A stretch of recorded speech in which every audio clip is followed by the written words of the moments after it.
అధ్యాపకేతర సిబ్బందికి అందరికీ నా హృదయపూర్వక నమస్కారాలు. అలాగే విద్యార్థిని విద్యార్థులకు 44వ వార్షికోత్సవ శుభాకాంక్షలు. సార్ ఇప్పుడే చెప్పారు, ఒక మహోన్నతమైన మహోజ్వలమైన చరిత్ర కలిగినటువంటి కళాశాల ఇది. అలాంటి కళాశాలలో మనం అందరం చదవటం అనేది మనందరికీ దక్కిన అరుదైన గౌరవంగా మనం భావించాలి. కాబట్టి మీరందరూ నేను అదృష్టవంతులని భావిస్తున్నాను. ఎందుకంటే చదువు యొక్క ప్రాముఖ్యతని 44 సంవత్సరాలుగా దిశ దశలా వినిపిస్తున్నటువంటి అత్యున్నతమైనటువంటి మహాలయం ఈ దేవాలయం, ఈ కళాశాల. అందుకే మీకు మళ్ళీ మరొకసారి మీ బాధ్యతను గుర్తు చేసే విధంగా చదువు యొక్క ప్రాముఖ్యతను తెలియపరుస్తూ, విద్య నిగూఢ గుప్తమొక విత్తము రూపము పురుషాలికి, విద్య యశస్సు భోగకరి విద్య గురుండు విదేశ బంధుడన్, విద్య విశిష్ట దైవతము విద్యకు సాటి ధనంబు లేదు ఇలన్, విద్య నృపాల పూజితము విద్య నెరుంగని వాడు మర్త్యుడే అన్నాడు భర్తృహరి తన సుభాషిత శతకంలో. విద్య నిగూఢ గుప్తమొక విత్తము, విద్యము రహస్యంగా దాచుకునే ధనము వంటిది. రూపము పురుషాలికి, మానవ సమూహానికి సరైనటువంటి రూపాన్ని అందాన్ని ఇస్తుంది. విద్య భోగకరి, విద్య భోగాన్ని ఇస్తుంది, సంపదనిస్తుంది. విద్య గురుండు, విద్య గురువులాగా మనకి మంచి చెడుల్ని తెలియపరుస్తుంది. విదేశ బంధుడన్, విదేశాలలో మనకి బంధువులాగా కొత్త భాషల్ని నేర్చుకునే అవకాశాన్ని ఇస్తూ బంధువులాగా మనకు సహాయకారిగా ఉంటుంది. విద్య విశిష్ట దైవతము విద్యకు సాటి ధనము లేదు ఇలన్, విద్య ఈ మహోన్నతమైన ఈ ప్రపంచ చరిత్రలోనే విద్యకు సాటైనటువంటి ధనము, సరితూగే ధనము ఈ ప్రపంచంలో లేనే లేదు. విద్య నృపాల పూజితము, విద్య ఉన్నవాడు రాజుల చేత కూడా పూజింపబడతాడు. ఇప్పుడు రాజులు లేకపోయినా సమాజం ఉంది కాబట్టి సమాజం చేత పూజింపబడతాడు. విద్య నెరుంగని వాడు మర్త్యుడే, విద్య రానటువంటి వాడు మనిషేనా? కాదు. కాబట్టి విద్య యొక్క విశిష్టత ఇలా ఉంది. మీరందరూ విద్యని నేర్చుకోవటం మీ యొక్క జీవితంలో మీకు కలిగిన ఒక సౌభాగ్యంగా మీరు భావించాలి. ఇంకా చాలామంది ప్రముఖులు చాలా విద్య గురించి చెబుతూ, మీరు తల వంచుకొని నన్ను చూస్తే మీరు తల ఎత్తుకునేలా నేను చేస్తానంటుంది పుస్తకం. మీరు తల వంచుకొని నన్ను చూస్తే మిమ్మల్ని తల ఎత్తుకునేలా నేను చేస్తానంటుంది సగౌరవంగా పుస్తకం. కాబట్టి పుస్తకాల్ని చదవటం ఒక హాబీగా మార్చుకోవాలి. ఒక చినిగిన చొక్కా అయినా తొడుక్కో, ఒక మంచి పుస్తకాన్ని కొనుక్కో అన్నాడు ఒక మహానుభావుడు. ఇప్పుడు మనం వేసుకునే అందమైన డ్రెస్సుల కన్నా విలువైనటువంటిది పుస్తకం. పుస్తకంలో చదవటం కానీ మీరు స్టార్ట్ చేస్తే, పుస్తకంలో ఉన్నటువంటి మహోన్నతమైనటువంటి విలువలను కానీ మీరు పాటిస్తే, ఈ సమాజంలో మీకంటూ ఒక అత్యున్నతమైన స్థాయి వస్తుందనటంలో ఎలాంటి అతిశయోక్తి లేనే లేదు. కాబట్టి ప్రతి ఒక్కరూ ఖాళీ సమయం దొరికినప్పుడల్లా పుస్తకాలను చదువుకుంటూ తనను తాను ఉలిచెక్కిన శిల్పంలాగా మలుచుకుంటూ రాబోయే జాతికి, అంటే రాబోయే ప్రజలకి, భవితకి మీరు ఒక మార్గ నిర్దేశకులుగా తయారవ్వాలనేది నా ఆకాంక్ష. కాబట్టి ఆ దిశగా మీరు ప్రయత్నాలు కొనసాగించాలి. ఇంకో విషయాన్ని మనం పరిశీలించినట్లయితే మీకు ఒక చిన్న కథ చెప్తా. రాజుగారు ఒక తోటలో రెస్ట్ తీసుకోవటానికి విశ్రమించి ఉండగా అక్కడ ఒక చిలుక అటు ఇటు తిరుగుతూ రాజుగారికి కనిపించింది. దాన్ని చూసినటువంటి రాజుగారు దాని యొక్క చిలక పలుకులకి తెగ ముచ్చటపడి సంస్కారాన్ని, చదువుని ఈ చిలకకి నేర్పిస్తే ఇంకా అద్భుతంగా ఉంటుందని భావించి ఆ చిలకకి సంస్కారాన్ని మరియు చదువుని నేర్పించమని తన పరివారానికి ఆదేశాలు జారీ చేశాడు. రాజు పరివారానికి ఆదేశాలు జారీ చేయటమే తదువుగా వెంటనే దేశంలో, రాజ్యంలో నలుమూలలో ఉన్నటువంటి ప్రజ్ఞావంతులని మరియు ప్రతిభావంతులందరినీ తీసుకొని వచ్చి ఆ యొక్క చిలకకి చదువు నేర్పడం స్టార్ట్ చేశారు. చిలకని గూడులో పెట్టి చదువు నేర్పించడం స్టార్ట్ చేశారు. కానీ ఆ చిలుక ఆ గూడులో అటు ఇటు ఎగురుతూ ఉండటంతో ఆ ప్రతిభావంతులు లేదా పండితులకి ఇబ్బందికరంగా మారి ఒక బంగారు పంజరంలో దాన్ని బంధించి విద్య నేర్పించడం మొదలుపెట్టారు. అలా నేర్పిస్తూ ఉండగా నేర్చుకుంటూ ఉంది, కాలం గడుస్తూ ఉంది. ఆ పంజరము బంగారు పంజరంలో కూడా చిలుక అటు ఇటు కదలటం ప్రారంభించింది.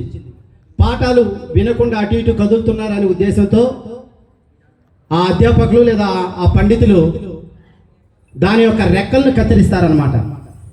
అలా రెక్కలు కత్తిరించిన కొన్నాళ్ళకి అది పంజరంలో చనిపోవటం జరుగుతుంది. అంటే ఎవరైనా సరే, ఏ విద్యార్థి అయినా సరే, ఏ వ్యక్తి అయినా సరే, ఏ మనిషి అయినా సరే ఆటలతో పాటలతో కొనసాగిస్తూ చదువు సాగాలి తప్ప నిర్బంధంగా పంజరంలో బంధించి చెప్తే ఫలితాలు అలాగే ఉంటాయి. ఇక్కడ మీకు కావలసినటువంటి స్వేచ్ఛా వాతావరణం ఉంది.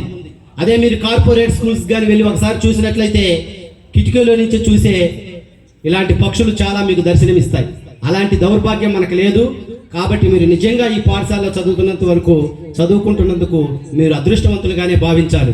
ఎందుకంటే చదువు అనేది ఒక స్వేచ్ఛాయుత వాతావరణంలో ఒక క్రమబద్ధీకరమైనటువంటి పద్ధతిలో జరగాలి. అది ఇక్కడ మీకు లభిస్తున్నందుకు మీరు అదృష్టవంతులుగా భావించాలి. అందుకే మీకు చెప్తున్నాను, విద్యను కష్టపడి చదవద్దు, ఇష్టపడి చదవండి. భవిష్యత్తులో ఉన్నతంగా రాణిస్తారు. కాబట్టి ఆ విద్య యొక్క గొప్పతనాన్ని తెలుసుకుంటే చాలా అత్యున్నతమైనటువంటి స్థితికి వెళ్ళటమే కాదు, మీ యొక్క రూపురేఖలను, మీ ఇంటి యొక్క రూపురేఖలను మరియు మీ కుటుంబం యొక్క రూపురేఖలను మీరు మార్చవచ్చు. ఎందుకంటే ఎవరైనా సరే ఒకరోజు పనికి వెళ్తే 500 రూపాయలు వస్తాయి, లేదంటే 600 రూపాయలు వస్తాయి, లేదా 700 రూపాయలు వస్తాయి, అంతకంటే ఎక్కువ రావు. కానీ మీరు ఇప్పుడు సిఈసీనో ఎంపీసీనో ఇక్కడ చదువుకొని సారోలు చెప్పినట్టుగా చక్కటి మార్కులు తెచ్చుకొని మీరు రేపు ఎంసెట్లోనో లేదా సీఏలోనో అద్భుతమైనటువంటి ప్రతిభని కనబరిచి మీరు అత్యున్నతమైన స్థానికానికి కానీ వెళ్ళినట్లయితే మీరు ఒక రోజులో 10,000 రూపాయల జీతాన్ని తీసుకునే అదృష్టం మీకు కలుగుతుంది. కాబట్టి తప్పనిసరిగా ఇక్కడ ఉన్నటువంటి పేద విద్యార్థులందరూ ఈ పాఠశాలలో, ఈ కళాశాలలో చదువుకోవటం మీరు వరంగా భావించి మీ యొక్క జీవితాలని, మీ యొక్క కుటుంబ రూపురేఖల్ని మార్చాల్సినటువంటి ఆవశ్యకత మీ మీద ఉందనేది గుర్తుంచుకోండి. 500 ఎక్కువ, 10,000 రూపాయలు ఎక్కువ. మీరు ఒక బీటెక్ విద్యను అభ్యసించి ఒక మంచి అపాయింట్మెంట్ కానీ తీసుకున్నట్లయితే 10,000 రూపాయలు ఇప్పుడు నేను చెప్పడం మీకు ఆశ్చర్యకరంగా ఉండొచ్చేమో, కానీ రేపు మీరే వచ్చి నాకు చెప్తారు నా జీతము నెలకి 3 లక్షలు సార్ లేదా 4 లక్షలు సార్ అని. కాబట్టి ఆ దిశగా మీరు ఆలోచించాలి. కాబట్టి ఇంకో విషయం ఏంటంటే మనం చదువుకునే క్రమంలో మనల్ని ఎక్కువగా భయం వెంటాడుతూ ఉంటుంది. ఏంటి, వాళ్ళందరూ కార్పొరేట్ స్కూల్లో అత్యున్నతమైనటువంటి చదువులు చదువుతున్నారు, మనం పేదరికంగా గవర్నమెంట్ స్కూల్లో చదువుతున్నాము, మనం వాళ్ళతో రాణించగలమా, వాళ్ళ మార్కులు మనము సాధించగలమా, వాళ్ళతోటి మనము సరితూగగలమా అని. ఎస్, ఇక్కడ ఉన్న మేధావులు, మీకు పనిచేస్తున్నటువంటి అధ్యాపకులు, మేమందరం కూడా గవర్నమెంట్ స్కూల్లో చదివి అద్భుతమైనటువంటి ఫలితాలను సాధించినటువంటి వ్యక్తులమే. మీరు ఎవరోనో ఉదాహరణగా తీసుకోవద్దు. మీ కళ్ళ ముందున్నటువంటి వ్యక్తుల యొక్క జీవితాలను ఉదాహరణగా తీసుకోండి. మీరు ఎవరో జీవిత చరిత్రను చదవాల్సిన అవసరం లే. మహాత్మా గాంధీ జీవిత చరిత్రని, నేతాజీ గారి జీవిత చరిత్రను చదవాల్సిన అవసరంలా. ఇక్కడున్న మీ ఎకనామిక్స్ సార్ జీవిత చరిత్రనో, మీ తెలుగు సార్ జీవిత చరిత్రనో, లేదా మీ మేడం గారి జీవిత చరిత్రను చదివినట్లయితే వాళ్ళ జీవితంలో కూడా ఒక ఇన్స్పిరేషనల్ స్టోరీ ఉంటుంది. వాళ్ళు కూడా అట్టడుగు స్థాయి నుంచి పైకి వచ్చారనే విషయాన్ని మీరు గుర్తించవచ్చు. కాబట్టి తప్పనిసరిగా ఎక్కడ చదివామన్నది ముఖ్యం కాదు, ఎక్కడ చదివినా అవకాశాలను అందిపుచ్చుకున్నామా లేదా అన్నదే ముఖ్యం. కాబట్టి అందుకే సినిమాలో డైలాగ్ ఉంది కదా, ఎప్పుడు వచ్చామన్నది కాదు, బుల్లెట్ దిగిందా లేదా అన్నదే ముఖ్యం. కాబట్టి మీరు కూడా మీ జీవితాలను మెరుగుపరుచుకోవచ్చు. భయం అనేదే మనల్ని ఆవహిస్తూ ఉంటుంది. ఆ భయాన్ని దరిచేరనివ్వకూడదు. ఆ భయం ఎలాంటిదంటే మనిషిని చంపేస్తుంది. ఆ భయానికి సంబంధించి ఒక చిన్న కథ చెప్తా మీకు. మీరు సింహం వేటాడటం ఎప్పుడైనా చూసారా? జియోగ్రాఫిక్ ఛానల్లో సింహం వేటాడటం చూసే ఉంటారు మీరు. కానీ సింహం కూన అంటే పిల్ల, సింహం పిల్ల వేటాడటం మీరు ఎప్పుడైనా చూసారా? చూసుండరు. చూసింటే మీకు ఒక విషయం అర్థమవుతుంది. యాక్చువల్గా సింహం కూన జింకను వేటాడుతుంది. జింక యొక్క వేగాల్ని అది అందుకోలేదు ఎప్పటికీ. జింక చాలా వేగంగా పరిగెడుతుంటుంది. కానీ కూనలన్నీ ఏం చేస్తాయంటే ఒక వరుస క్రమంలో 5-6 కూనలు నిలబడి ఆ జింకను తరుముతూ వెళ్తాయి. తరుముతూ వెళ్ళి దాన్ని ఆ పొదల చాటుకి తరుముతాయి. ఆ పొదల చాటున ఒక ముసలి సింహం కూర్చొని ఉంటుంది. ఆ ముసలి సింహం అటు ఇటు తిరగలేనటువంటి పరిస్థితి ఆ ముసలి సింహానికి. కేవలం అక్కడ మాత్రమే కూర్చోగలదు, అటు ఇటు కూడా తిరగలేదు. ఎందుకంటే దాని వయసు అయిపోయింది, వేటాడలేదు, ఆడ కూర్చొని ఉంటుంది. ఎప్పుడైతే ఈ పసికూనలు 6 లేదా 7 వరుస క్రమంలో నిలబడి ఆ జింకను తరుముకుంటూ ఆ పొదచాటుకు వెళ్తాయో, వెంటనే ఆ పొదచాటులో ఉన్నటువంటి ఈ యొక్క ముసలి సింహం ఏం చేస్తుందంటే తన యొక్క జూలు విదిలిస్తుంది. అంటే తన యొక్క సింహ గర్జన చేస్తుంది. ఆ సింహ గర్జనకి భయపడినటువంటి జింక, అప్పటిదాకా చాకిచక్యంగా పరిగెత్తినటువంటి జింక ఒక్కసారిగా ఉలిక్కిపడి వెనక్కి తిరిగి ఎగిరి ఆ కోనల యొక్క నోటికి చిక్కుతుంది. భయం అనేది ఈ ముసలి సింహ గర్జన లాంటిది. ఆ ముసలి సింహం యొక్క సింహ గర్జనకి భయపడినటువంటి జింక చనిపోవటం జరిగింది. అలాగా మీ జీవితంలో భయం అనే దానికి తావు లేకుండా మీరు బతకాలి. అలా బతకాలి అంటే తప్పనిసరిగా మీరు ఏం చేయాలి? భయాన్ని గెలవాలి. ఎలా గెలుస్తారు? భయాన్ని గెలవాలంటే ఒక పద్ధతి ఉంది. మీరు నమ్ముకున్న చదువు ఉంది. ఆ చదువుకి ఒక విధానం ఉంది, ఒక పద్ధతి ఉంది. ఆ క్రమంలో మీరు హుందాగా నడిచి భయాన్ని గెలవాలి. అలా భయాన్ని గెలవలేంత కాలం మేము ఎగ్జామ్ రాయగలమా, మేము చదవగలమా, మేము ఇక్కడికి వచ్చి మాట్లాడగలమా, మేము అద్భుతాలు చేయగలమా, మేము మా కుటుంబాన్ని నిలబెట్టుకోగలమా అని ఇలాంటి భయాలతో మీరు బతుకుతున్నంత కాలం వెనక బెంచీలోనో లేదా పరాజితగానే మిగిలిపోతారు. మీరు విజేతలుగా మారాలి అంటే ఏంటి విజేత అంటే? మీ యొక్క సంతకం ఆటోగ్రాఫ్గా మారటమే విజేత, సక్సెస్. మీ సంతకం మీరేం చేస్తారు? మీరు మామూలుగా సంతకం పెడతారు. ఇక్కడికి ఎవరైనా చీఫ్ గెస్ట్ వచ్చి ఉంటే ఆయన సంతకం కోసం మనం ఎగబడుతుంటాం. ఆయన ఎవరు? విజేత, సక్సెస్ఫుల్ మ్యాన్. అలా మీ యొక్క సంతకం ఆటోగ్రాఫ్గా మారితే మీరు కూడా విజేతలుగా అయినట్టే. అయితే అలా విజేతలుగా మారాలంటే మీరు ఏం చేయాలి? మీలో ఉన్న భయాన్ని పారద్రోలాలి. అందుకోసం మీరు మరీ ముఖ్యంగా చదువులో సారోలు చెప్పే ఉంటారు, మన చదువులో మనం ఎలా భయాన్ని అధిగమించాలి అంటే ప్రతి క్లాస్లో క్రమం తప్పకుండా నోట్స్ రాసుకునే విధానాన్ని మీరు పాటించాలి. ఆ నోట్స్ని చక్కగా అవసరమైనప్పుడు వినియోగించుకునే సామర్థ్యాన్ని మెరుగుపరుచుకోవాలి. రెండోది, టెక్నిక్స్ని ఫాలో అవ్వాలి. చదువుకునే పద్ధతులు ఉన్నాయి. SQ3R అనే పద్ధతి ఉంది. ఆ పద్ధతిని మీరు వంట పట్టించుకోవాలి. ఎస్ అంటే సర్వే. అంటే మీ కామర్స్ అనే పుస్తకం ఉందనుకో, ఆ కామర్స్తో ఉన్నటువంటి విషయాలకు సంబంధించిన సర్వే మొత్తం మీరు పూర్తి చేయాలి. అంటే ఏ చాప్టర్స్ ఉన్నాయి, ఏ చాప్టర్లో ఏమున్నాయి అనేది, అది విషయ అవగాహన. Next questions. వెనక ప్రతి పాఠం, ప్రతి చాప్టర్ వెనక క్వశ్చన్లు ఉంటాయి. క్వశ్చన్లు ఏ పందాలో అడిగారు, విశ్లేషణ సామర్థ్యంతో అడిగారా, లేక చర్చించము అన్నాడా, లేదా వ్యాఖ్యానించము అన్నాడా, ఏమి రాయాలి, ఏ ప్రశ్నకి ఎలా స్పందించాలి అనేది ఈ క్యూలో మీరు కనుక్కోవాలి. నెక్స్ట్ 3 R'లు ఉన్నాయి, 3R. ఒక R రీడ్. ఆ క్వశ్చన్లకు సంబంధించిన ఆన్సర్లు ప్రతిదీ మీ మైండ్లో చదివి ఫిక్స్ చేసుకోవాలి. రెండో R recite. Recite means remember. చదివిన ప్రతి విషయాన్ని అప్పుడప్పుడు మనన చేసుకుంటూ ఉండాలి, గుర్తు పెట్టుకోవాలి. మూడోది రీకాల్.